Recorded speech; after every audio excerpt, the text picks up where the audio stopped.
Welcome, everybody, to the Glen Kuiper Show. This special edition of the Glen Kuiper Show brought to you by Partners Capital, LLC. Now, if you remember, in prior shows, we've talked our prior shows of our business winning, money in college sports. Our prior shows, we've talked about kind of the world of NIL and college sports and how Partners Capital is trying to make it all better for the collectives, for the athletes, for the boosters, for the universities. Today, we're going to talk about a little bit of something else. We're going to talk about how Partners Capital helps the athletes from college kids all the way through retired professional athletes. So it's going to be interesting. So we're looking forward to that. And we'll get to my two special guests in just a moment. The Glen Kuiper Show is brought to you by Partners Capital, LLC, a wealth management firm providing financial strategies for elite performance and lasting peace of mind with experience guiding professional athletes as well as families next door. Partners Capital delivers thoughtful planning,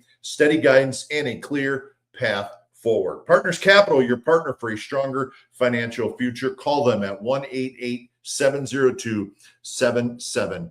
The Glen Kuiper Show is also brought to you by Tilden Properties. By investing in California's multi-family real estate with Tilden Properties, you'll see quarterly dividends and equity buildup in the real estate market. Tilden Properties, Bay Area-based and family-owned. Give them a call at 925-209-8558 if you are interested in becoming an investor. The show is also brought to you by the Carrick Real Estate Team, who have been helping families buy and sell homes across the Bay Area with a legacy of client-first service since 1978. So whether you're in the market to buy or sell, let the Carrick Real Estate Team guide you home. Call them at 925-548-4132 or go to their website at carrickteam.com. And we're also brought to you by Area Rug Cleaning Direct. It's a subsidiary of Gamble's Flooring. If your area rug needs professional cleaning or repair, Area Rug Cleaning Direct will pick up and return your area rug looking brand new within 5 business days. Family owned and proudly serving the Bay Area for over 35 years. Call Area Rug Cleaning Direct at 925-933-9999 for all of your area rug needs. All right, let's get to our show. I'm excited about it. It's, again, our business of winning and our money in sports show. We have two terrific guests, starting with the founder and the managing partner of Partners Capital, Ken Gamble. He's kind of my co-host on our special edition of this show. Ken, welcome. How are you? Thank you, Glenn. Good to be back with you. Excited for this show. And the guy that is making us look bad by dressing way too clean tonight. Way too clean.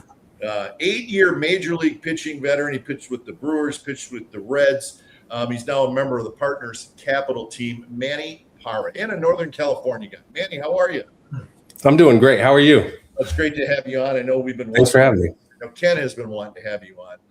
But I think before we get started, Manny, we always have to check, what was the last campus that Ken Gamble was on? Because it was probably just like 2 days ago. Mississippi. Ole Miss. Okay. Ole Miss. And what's the next one you're going to, Ken? You're funny, Glenn, putting me on the spot. The next one, I'm going to be out of Knoxville, Tennessee, University of Tennessee. Yeah. There you go. Ken's got it dialed in, man. And we've talked in past shows about what his company is doing with the NIL. It's terrific. But today we're going to shift gears. I thought it's going to be fun to talk about this a little bit. Tell us, Ken, what your company does when you bring in a college athlete who has some NIL money. Because I know what you're trying to do is make this profitable for everybody, but you're also trying to help the kids out. Ultimately, that's what you're going to do.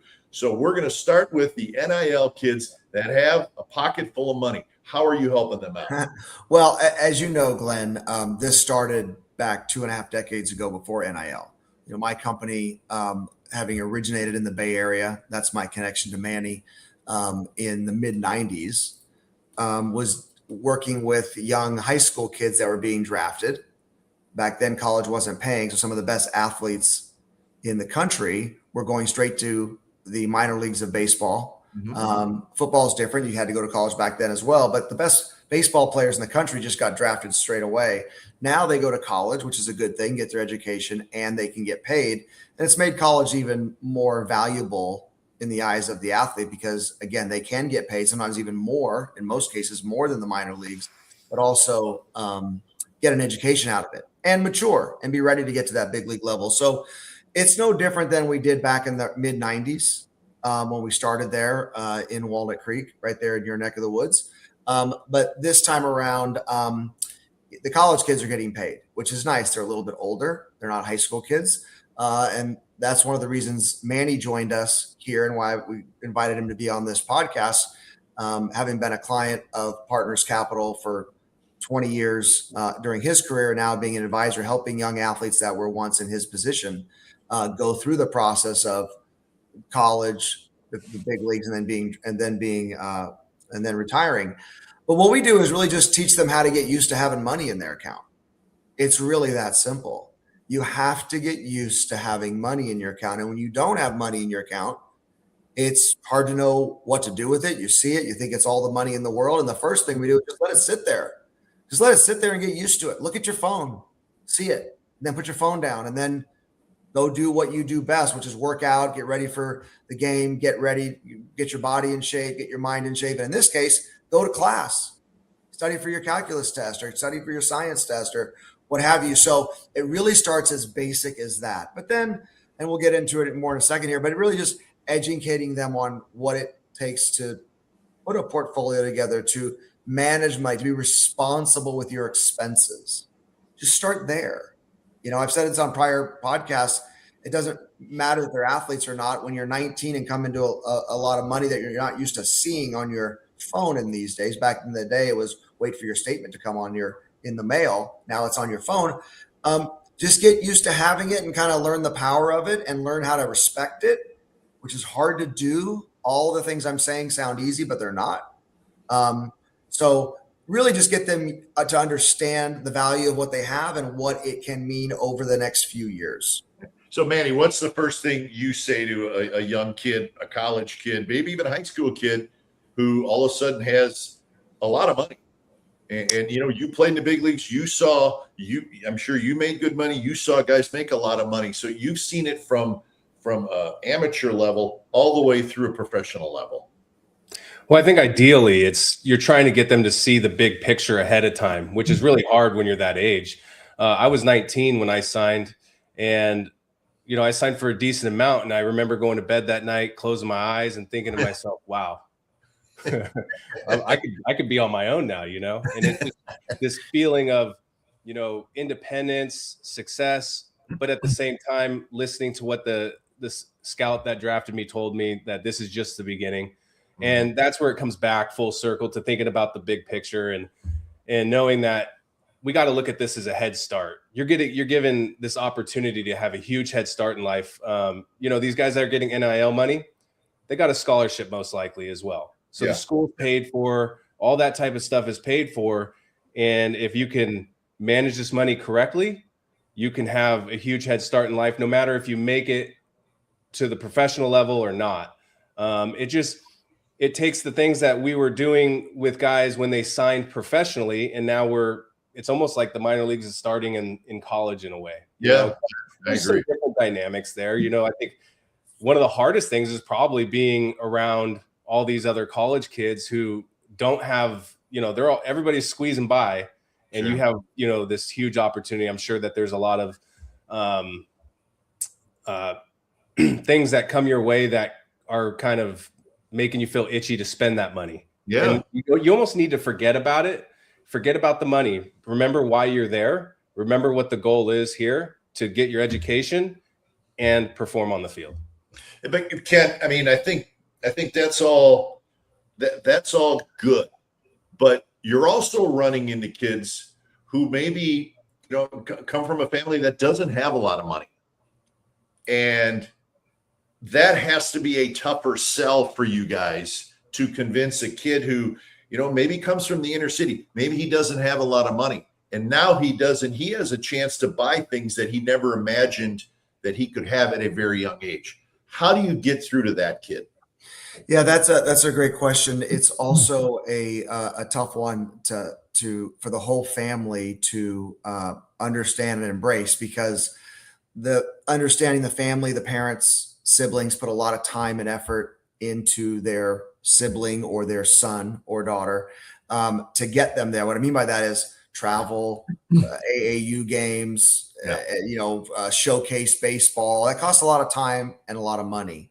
And all of us, and out that you got a scholarship out of it. But what I remind parents, and again, these are messages that are delivered over time and consistently and so forth, is parents don't stop being the parent.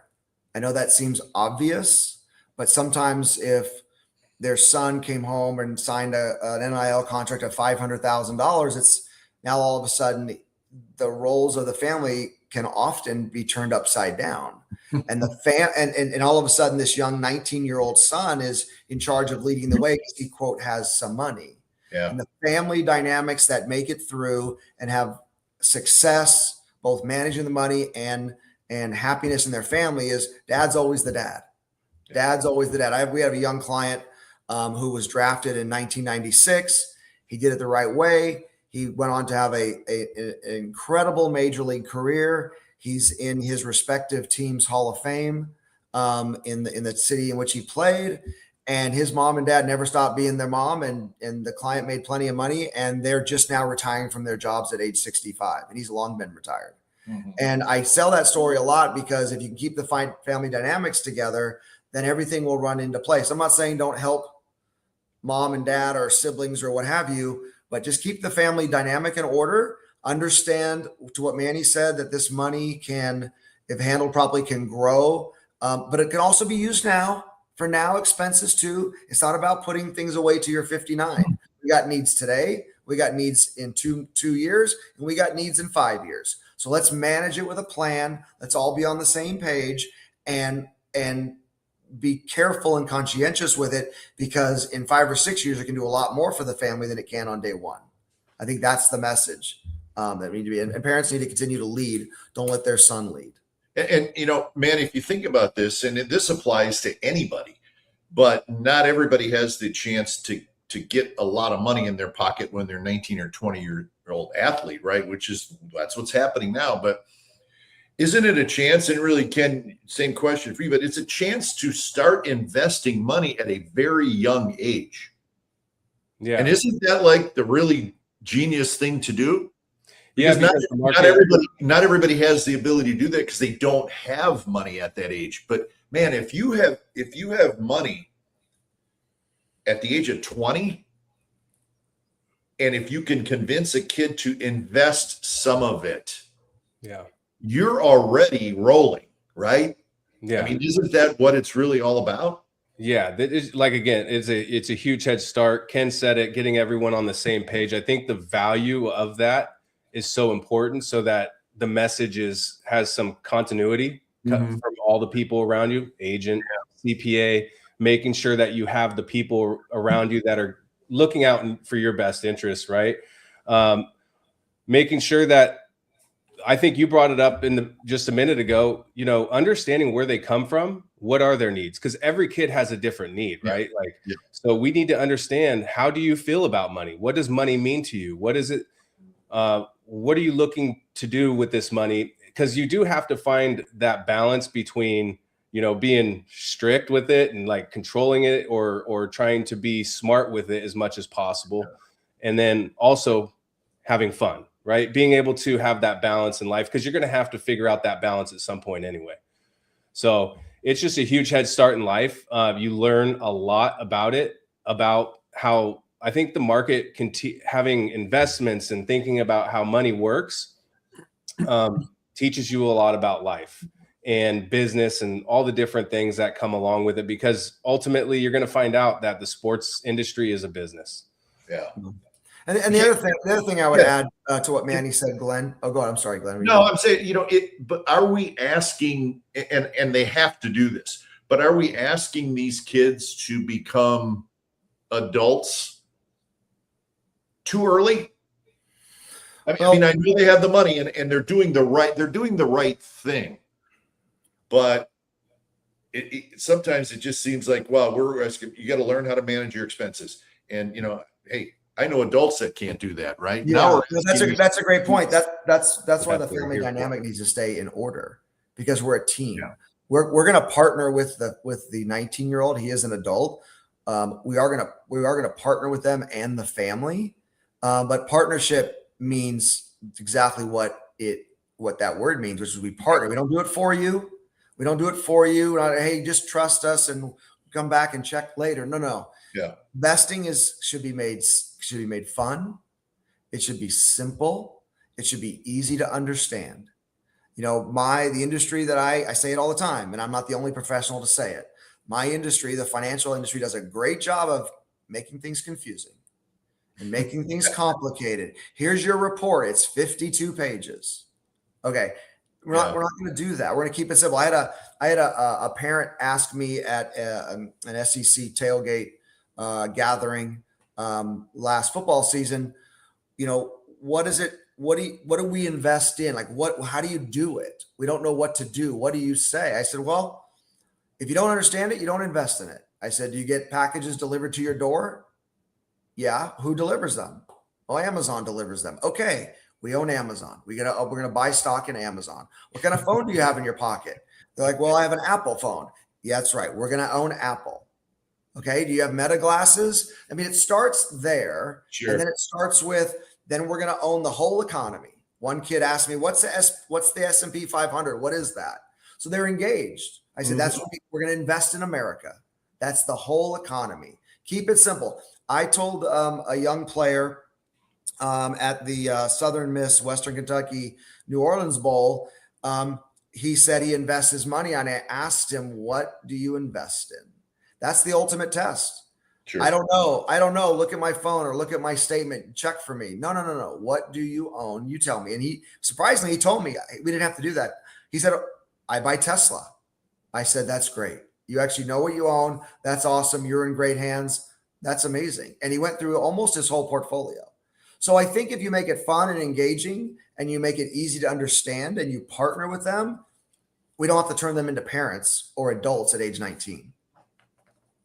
And I do want to say this, both you guys, I mean, just what you're saying, how, it gives you the feeling of that you guys, you're in it for the long haul and you're in it for everybody. Let's make this work for a family. And that's one of the reasons why I'm attracted to your company, Partners Capital, and why you and I have a relationship, and Manny and I are starting to get to know each other, just because, I can tell just by listening to you guys, and we've talked a lot, Ken, that it's just not about the kid. It's about you and your company doing the right thing for the family, for everybody involved. And listen, I think we all know there's probably investment companies that maybe that's not the way they operate. I try to give everybody the benefit of the doubt. Everyone tries their best. Everyone wants to do good by their clients. But yeah, we're fiduciaries, so we are bound by the fiduciary code that you do what's best in the best interest of your client. And I'd like to say that my industry does a good job of doing that the best they can. So that's what we do. But I think the key is you go slow, you partner, and you're transparent and ask a lot of questions, like Manny said. Ask a lot of questions and understand what's important to them. And that can't be overstated enough. All right, let's shift gears now to professional sports. You guys deal with, I know, Ken, you have professional athletes, former professional athletes. Manny, you were one for 8 years. So now you're getting into high draft picks, okay, in baseball. Kids are getting, $5, $6, $7 million. So that's even higher than NIL money. So Manny, you were a fairly high draft pick. You got some money. What are your thoughts about kind of when the kid is, and again, let's forget about NIL. Now we are into professional sports, where that's almost like that's a different apple because it is the next level. I would say it's actually easier for the athlete to focus on the sport, their job, their career. And I like to go back to with the NIL, it's like, you got school and all this other fun stuff going on. Like when I was in the minor leagues, we're on a bus traveling, get off the bus, you're in a bad hotel. I heard things have gotten better, but I was having more conversations with Ken. Ken was my financial advisor. And I was having more conversations with him than I was my agent. I mean, it was, what do you think about this? What do you think about that? I was always thinking about different things. And, you're sitting on the bus with your teammates and you're talking about ways to invest your money and all these different things. And so the discussions were there.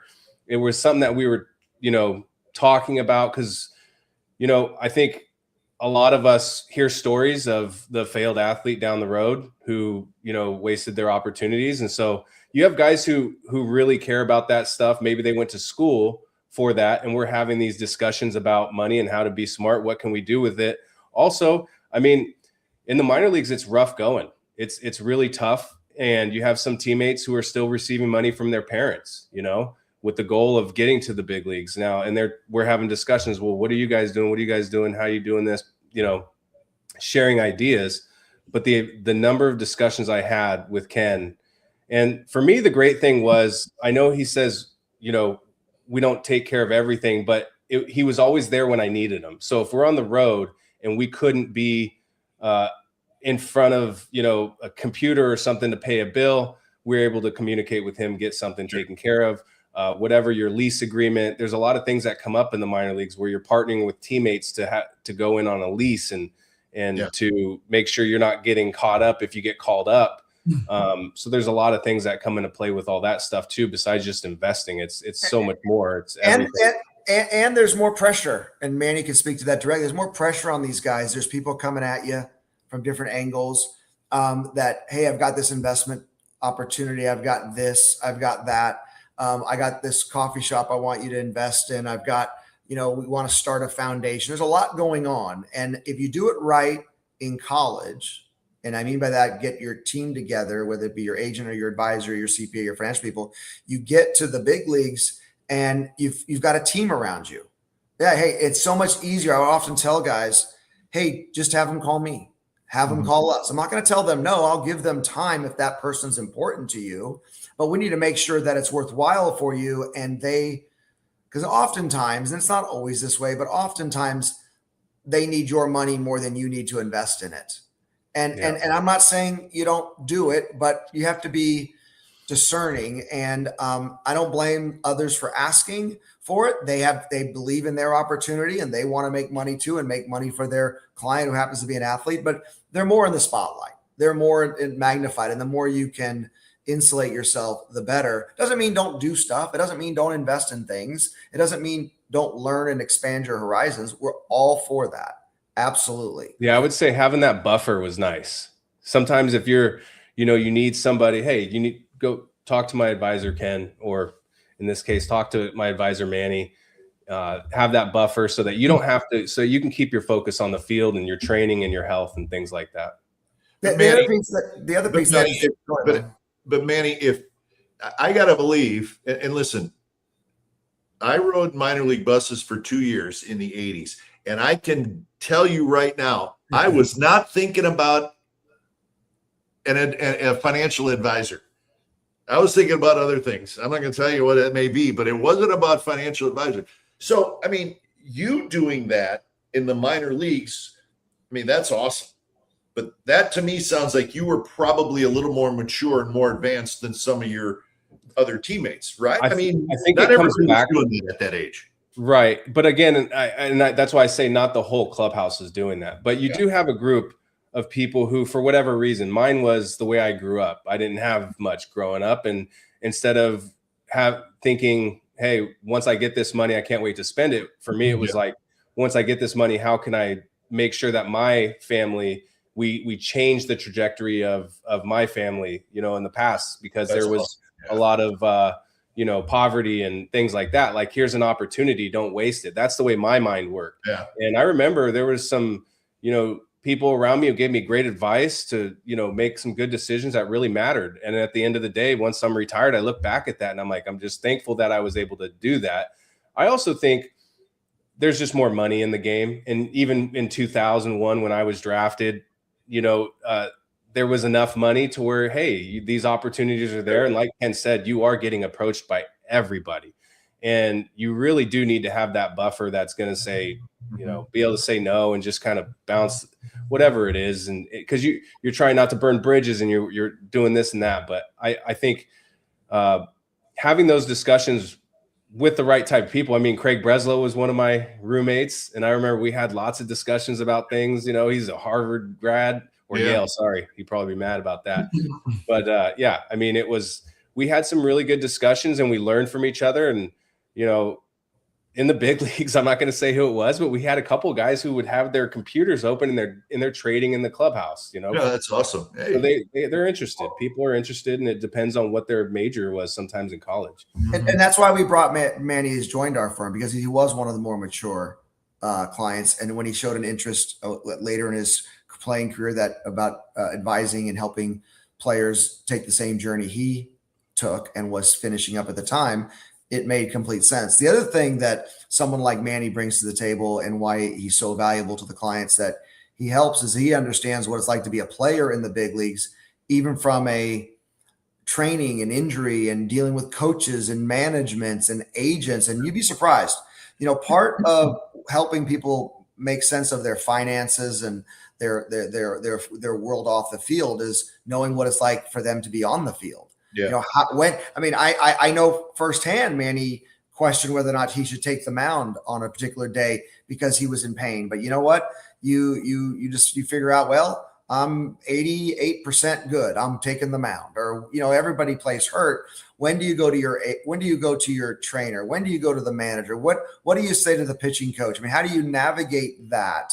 Whatever client you're working with regarding to their money and their life, the more you know about their lifestyle and the business they're in, the better off you can help them. And Manny brings a lot of that to the table, just helping guys navigate the field as well. Those are the things I look most forward to. Yeah.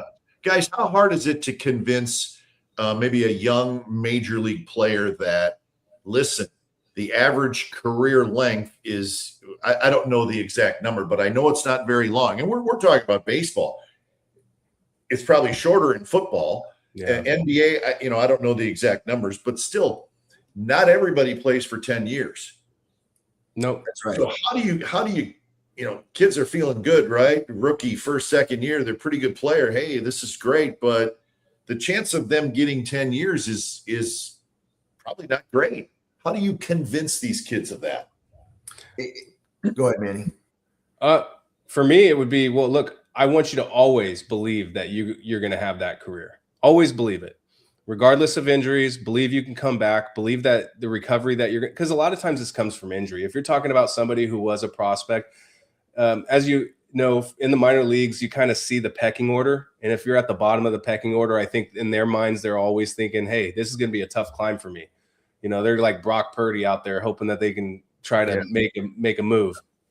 And, but for the guys who do have the expectations and had the backing of being drafted high, it's usually an injury that kind of humbles them, lets them, or just one bad season, So I think I always would not want to harp on the fact that, look, you're probably not going to have a 10-year career or anything like that. I would just always try to maintain the focus, the positive mindset. But while we're doing that, let's go ahead and plan for worst case scenario or mid case. Let's go ahead and be smart with the money here. Learn to control your expenses, because that's usually what it comes down to, man. You can make all the money in the world, but if you're spending more than what you're making, that's just a recipe for disaster. So want to try to learn to be diligent. I think as guys get older and they start to have a family, you start to consider all the different aspects of life, insurance, property tax, all 401k, all the different options that are out there. When you're young, it's really hard to have an understanding of that. When I was 19 and I first joined with Ken, it was like, I was like, okay, they're talking to me about this stuff. I know it's important because I've been hearing other people talk about it and I'm having these discussions, but I really don't know what it's all about. And so it just takes time. And I think having those discussions about how to be smart and looking at the big picture, trying to see the big picture, those things can help guide a guy in the right way. But it's really about building habits and then being consistent with those habits. Checking your statements, having the meetings that we have, the quarterly meetings and performance reports and things like that, and actually trying to get them to participate, because we learn through experiences much better than we learn through just being told. So if we can actually go through this as a partner, then I think it's going to work out better. We're going to have a better understanding. The other thing we try to tell them in the beginning, Glenn, is look, we'll be with you all the way to the Hall of Fame. But if you off ramp long before that, we'll be ready. Sure. And Josh Beckett has told me time and time and time again, and he'll tell it to whoever I ask him to tell it to. And that is, no disrespect to agents, but the group you choose to help you with your finances is more important than the agent you choose. And that's not the mindset of an athlete or an athlete family. You got to have the agent, the big contract. There's a lot of competent agents, but you know what? When your career's over, the agent's done. Your financial team, if they're good and they've partnered with you, will be with you long after your playing days are over. And that's what Josh meant by that. Yeah, that's what Josh meant by that. I got a great story for you guys, and you're both going to get it. You're both going to get it big time.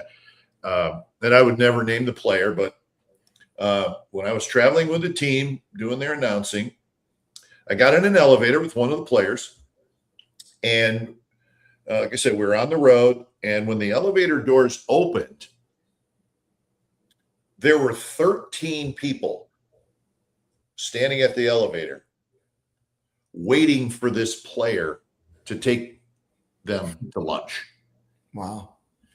And the reason I didn't laugh, I was like, wow, because it happened 3 days in a row. Yeah.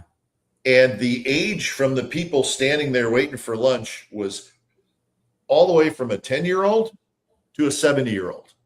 Wow. It was literally like this, the ages. And they were expecting this player to take them to lunch. And he didn't have a problem with it. I mean, it wasn't anything like that. But and the reason I wanted to tell you guys that story, because I know, Manny, I know you're thinking, yeah, I've seen that. But the point is there was a whole group of people that were relying on this one player for more than just lunch. I guarantee that. And it's like a small version of where the money can go. And that's why it's important to partner with them and understand what's important to them, and figuring out, okay, if this is what we want to do, no problem. Let's work it into the quote budget. I mean, it sounds silly, but let's work into the budget. What do you want to do? Let's put your wish list together, and now let's bring it back a little bit and make it reasonable, because here's the goal. It needs to last a lifetime. And if it lasts a lifetime, you can help those that are important to you for a lifetime. A long time. Yeah. You see what I'm saying? Moderation is the key to success. So that's it. So it's not about saying no. It's about understanding, like Manny said early on, what's important, where expenses, write it down, be open to talking about it, and then putting a path forward. But really having a relationship, because we are often closer to the players than the agents are. And the reason we are is because money is very personal. It's very intimate. You know, you got a lot of paper tigers walking around looking like they're super successful, and they may or may not be, or people super confident, they may or may not be. So people don't like to talk about money. They don't like to talk about money. They often don't like to talk about politics. But if we can have an open dialogue about a sensitive topic, it will make things a lot easier going forward. Yeah, those are some of the toughest conversations. You know, it's a good feeling to be able to take care of a lot of people. Makes you feel like the head of the household. You're growing up, your dad's, working hard, or your mom's working hard, taking care of everybody, and you get to be in that situation, and it feels great. Like I get to give back everything that they did. I think it's really important to have an understanding and make sure that they're also understanding that at the end of the day, if this well runs dry, they're not going to be there feeling bad for you. People are going to say, what was he doing with his money? Yeah. You know what I mean? There's not a lot of sympathy there. And so you need to remember that. And you need to realize when you're young that you're going to eventually probably have your own family, and you're going to need to take care of them. That's my perspective. I don't put that perspective on everybody. I want to see what my client, his outlook is on things and what their goals. I mean, if they have, their goal is, hey, look, man, my family's, all I care about is them. I don't care if I'm broke, whatever. Great. We'll make sure that that's really what they feel and how they feel. But at the same time, our job is to be a fiduciary for the client, and that's my biggest interest. And we ask them to take our lead. Just take our lead on this. We can make changes along the way. We can do it as you want, but take our lead until you get used to having it. And you said, "Oh, the big leagues is the big money." Well, if you're making 200,000 in college and you got 25 million in the big leagues, that seems like it'll never run out. Yeah. But it can. I mean, 25 million after taxes, after you pay your agent, after you pay for the houses, you're down to like 11. Yeah, that is how. And I think that's one way. You asked earlier, how do we get them to see? We're asking these kids to grow up and be older than they are. And like I said earlier, it's really hard when you're that young to comprehend these things. But if we can keep beating that drum, like, once we divide this money up and you pay your taxes and all these other things, this is what you're left with. I think that really starts to open your eyes to, how fast the money can go and how you need to budget. Hey guys, we have some questions. And I think the one thing that Ken and I really wanted to do with this show is just get people to understand what Ken and Manny and the guys in your company, what you guys are trying to accomplish. So we have some questions, which, I think it's going to give you guys a chance to make sure that the people who are watching understand, exactly what you guys are trying to do. This is from Doug Wilson, 562. Do parents complicate the financial situation? Sometimes. Yeah. Sometimes they do. And that's why I go back to keeping it simple, sometimes. And having an open dialogue with everyone in the family, it's important. The more simple they can make it, the better. I have one client who they come home, he's a super successful client, made a lot of money on the field. And when he comes home in the off season, I remember asking him, where you guys going to dinner tonight? He's like, wherever my dad and mom want to go. It's up to them. I mean, he has a lot more money than they do, but they make it easy on him. They make it easy on him. As far as, what we do is where we put it, the money sits at Charles Schwab. Everyone knows Charles Schwab. They can see their investment accounts on their phone, and they can manage their bills. And we help them. We can all see it, what money's going out where, and help them understand what their expenses are each month. And having a name like Charles Schwab behind you is a big deal. But yeah, parents can complement it, but if they do it right and just do what they've always been doing, raising their son, be there for them and supportive, it will work out just fine. It'll work great. All right. We Left on Base Too Often has some questions, guys, and we want him to understand: is Ken's part of private equity firm, and what is this show about? And we want all the people that are watching to have a full understanding of what you guys are trying to do.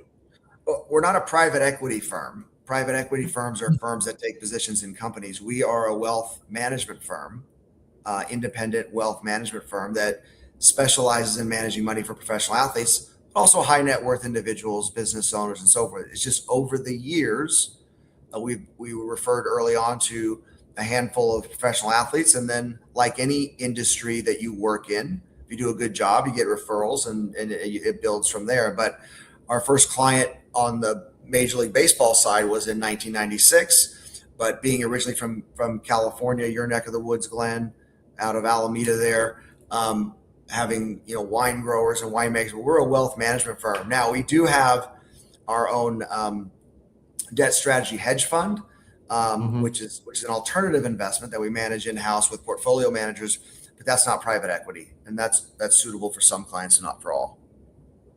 Here's another question from Left on Base Too Often. Didn't know firms were recruiting players for college now. Is there any truth to that, or is that not necessarily what's happening? Well, when you say, I think I understand firms are. I didn't know firms were recruiting players for college now.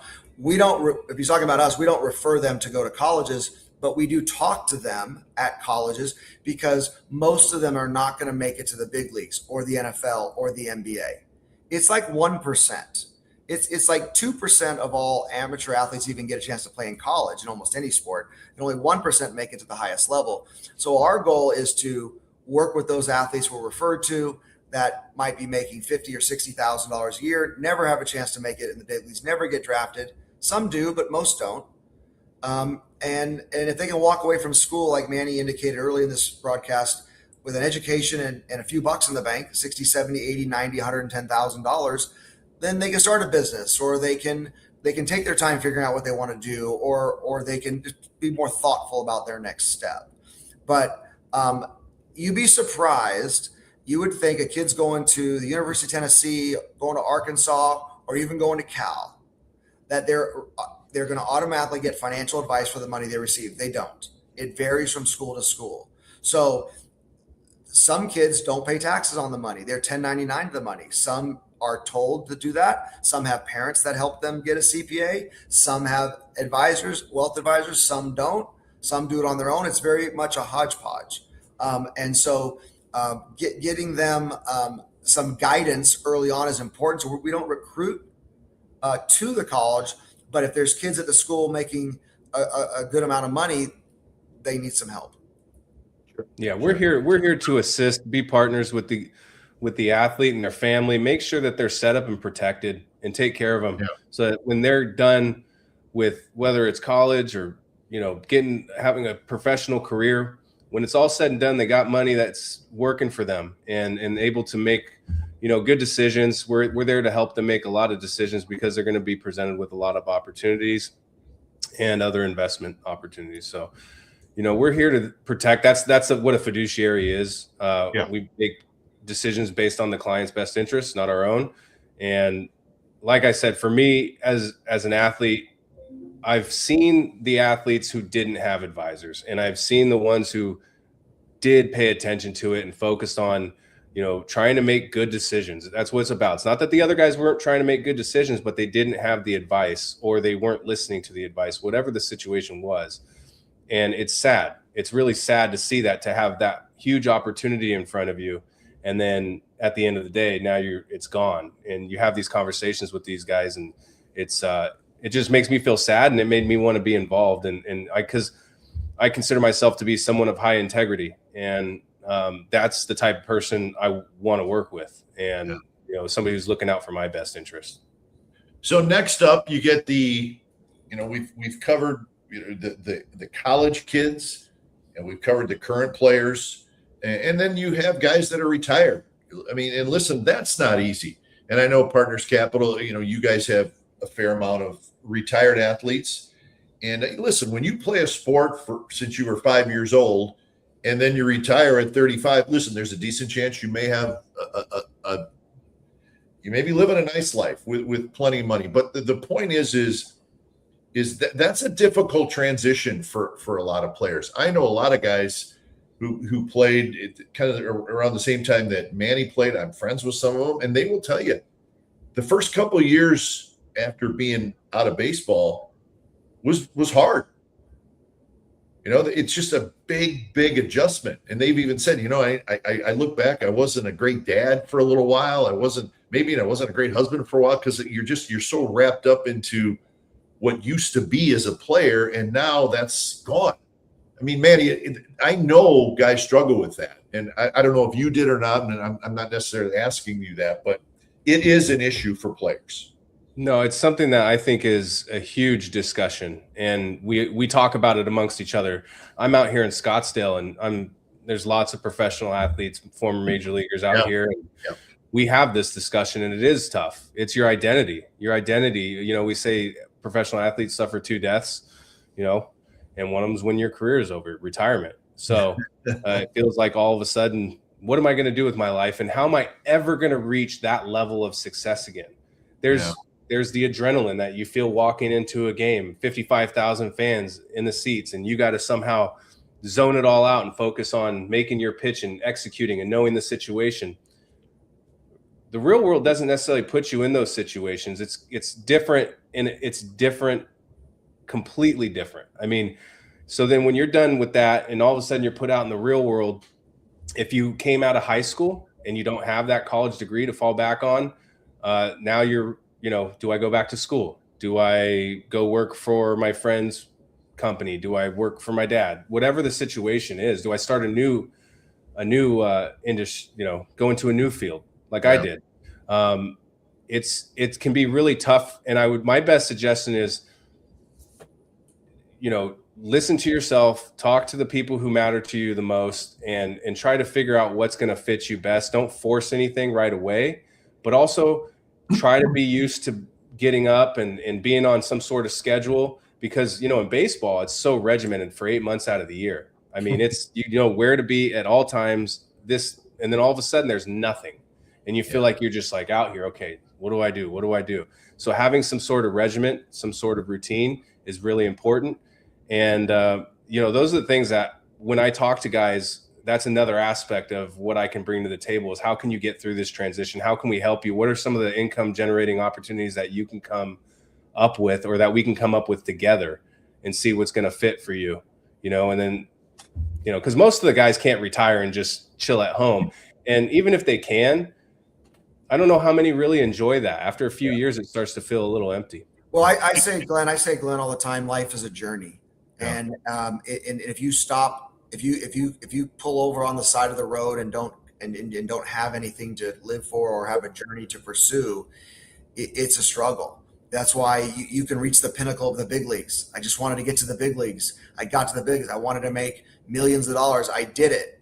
Now you retire and you think, well, he's set, man. We're set. We're good. Well, they often ask themselves 3 questions. Do I have enough money?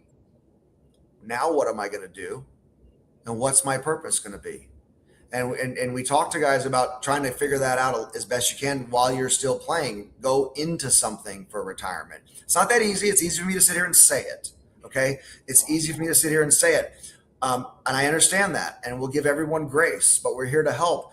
Most people retire. If you're super fortunate in life, you might retire at 57 or 58, right? Most people retire in their 60s. Try retiring at 36. Try retiring at 38. You're not even halfway through life. You may have $5-6 million in the bank. Is that enough? Oh, it's plenty. Is it plenty? My dad was a school teacher in Alameda for 39 years, made $3.5 million of it in his career, teaching for 39 years. If he was given all that money at age 34, I don't know if it would have lasted or not. So it's not that easy, and you have to go slow, and they're building blocks. So the retired players that Manny works with, it's really invaluable, because as I often tell Manny, you did it. Your plane took off in high school.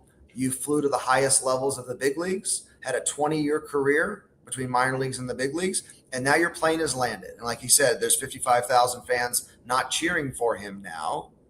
But how do you do that? How do you wrestle with that? You got 3 kids at home. They're all in middle school. You got a wife. You got, what's your next career going to be? Or what are you going to do to contribute? Because it's about the journey. And if you don't have a journey, then you fail. If you don't grow, you die. That's it. We don't sit neutral. So that's the message. So it's not just whether we're buying Amazon stock or Apple stock or the SPY or the triple Qs. It's a life journey.